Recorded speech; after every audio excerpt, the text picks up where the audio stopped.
இது உங்கள் யாழ் தமிழ் செய்திகள். கட்டுநாயக்கவில் சிக்கிய 10 கோடி ரூபாய். புவியியலாளர் வேடத்தில் வந்த கடத்தல்காரர் கைது.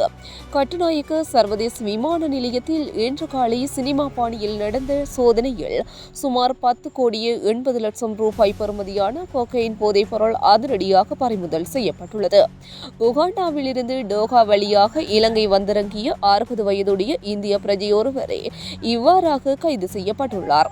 தன்னை ஒரு புவியியலாளர் என அடையாளப்படுத்திக் கொண்ட இவர் தனது சான்றிதழ் கோப்புகளுக்குள் மிகச் சூட்சுமமாக போதைப்பொருளை மறைத்து வைத்திருந்தார். விமான நிலையத்தின் கிரீன் சேனல் வழியாக எவ்வித சோதனையுமின்றி நைஸாக நழுவ முயன்ற போது சுங்க போதைப்பொருள் கட்டுப்பாட்டு பிரிவு அதிகாரிகள் அவரை மறைத்து சோதனையிட்டனர். போதைப்பொருள் 2 கிலோ 150 கிராம் கொக்கைன் பெறுமதி 108 மில்லியன் ரூபாய் வரை செல்கின்றது. இத்தகைய பொருட்கள் பறிமுதல் செய்யப்பட்டுள்ளது.